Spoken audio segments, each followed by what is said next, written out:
Salam sejahtera Malaysia, denyut nadi suara rakyat bergema di channel ini. Terima kasih kerana terus bersama-sama di dalam channel ini untuk mendapatkan berita terbaru setiap hari. Bagi anda yang pertama kali berada dalam channel ini, sila pastikan untuk anda menekan butang subscribe, like dan share. Tekan juga tombol notifikasi untuk mendapatkan berita terbaru setiap hari. Denyut nadi suara rakyat bergema di channel ini, berita bermula sebentar lagi. Salam sejahtera Malaysia. Denyut nadi suara rakyat bergema di channel ini. Akhirnya Datuk Seri Anwar Ibrahim tampil memberikan penjelasan yang tuntas dan benar, yang pasti membuatkan lebih ramai lagi makin meroyan. Apa cerita berkenaan dengan manipulasi politik, memanipulasikan politik, dipolitikkan, pembatalan enactment kanun jenayah syariah Kelantan.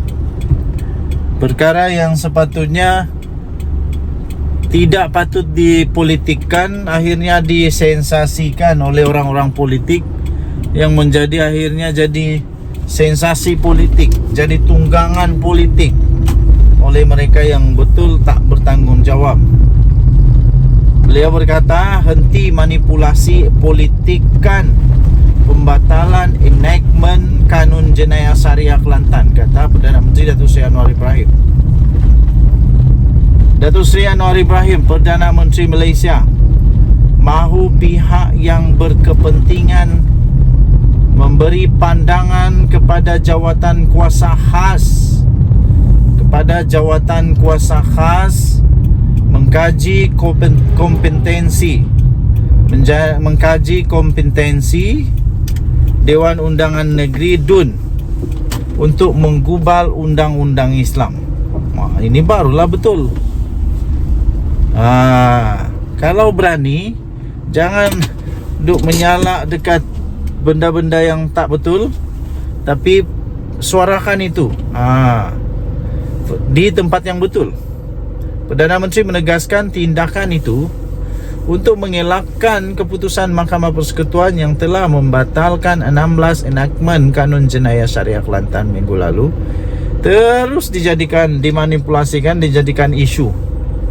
Beliau berkata, kerajaan senada dengan titah Sultan Selangor, Sultan Sarafuddin Idris Shah hari ini, yang menekankan keperluan untuk meredakan suhu terkait keputusan mahkamah tertinggi itu, khususnya yang menyentuh kedudukan mahkamah syariah. Isu ini menjadi isu politik, sangat-sangat diperdebatkan, cerca-mencerca, penghinaan kepada hakim dan sebagainya. Keputusan Mahkamah Persekutuan menurut tuanku perlu dihormati, kerana Mahkamah Persekutuan tunduk kepada hukum dan semangat perlembagaan.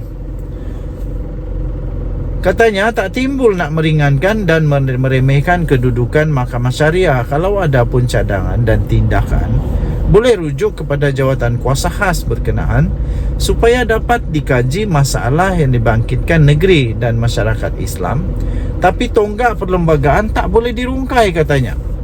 Beliau berkata demikian ketika berucap pada program sambutan Tahun Baru Cina, anjuran Gabungan Dewan Perniagaan dan Perindustrian Cina Malaysia ACCCM di sini hari ini.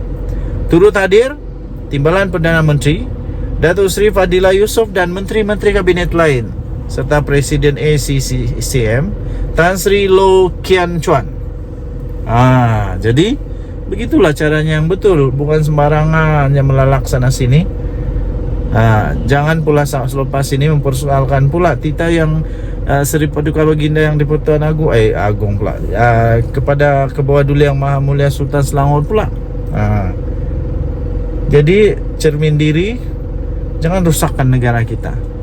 Malaysia kita punya, cintai Malaysiaku, kita jaga kita. Bye-bye. Salam sejahtera Malaysia. Denyut nadi suara rakyat bergema di channel ini.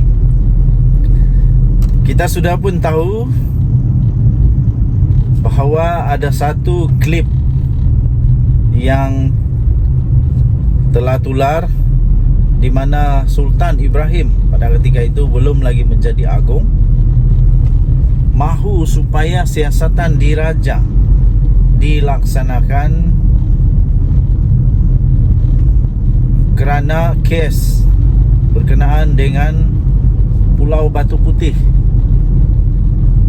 Pada ketika kejadian kes ini berlaku, Perdana Menteri pada ketika itu siapa lagi kalau bukan Tun Mahathir.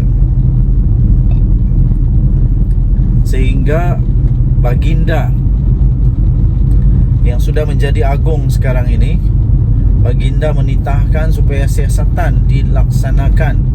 Kerana menurut Baginda, kalau saya tidak lupa kepada video itu, ingatkan saya isinya kalau saya tersilap.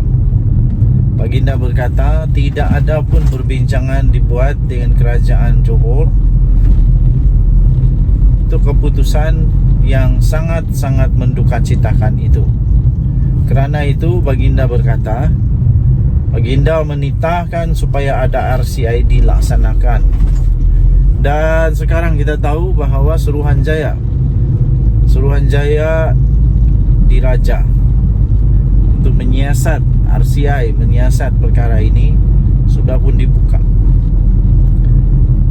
Nampaknya Mahathir dan Daim Zainuddin seakan-akan sama ceritanya ya. Bila nak dekat-dekat, nak kena dakwa, sakit, masuk hospital. Tun Daim sudah pun didakwa di mahkamah dan ada peluang untuk dia menikmati hidup di penjara maksimum 5 tahun dan denda kerana gagal mengisytiharkan harta. Tun Mahathir pula selama ini berdiam diri, tapi akhirnya dia pun ikut sama di dalam himpunan yang tidak ada permit. Akhirnya disiasat juga oleh pihak polis. Tidak ada permit dalam perhimpunan haram itu di depan Istana Negara. Walaupun yang diberikan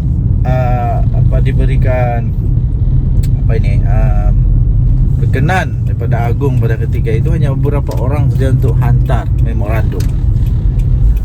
Tapi akhirnya ada perhimpunan haram dilaksanakan di sana. Ada perhimpunan haram yang turut hadir adalah Mahathir. Kenapa?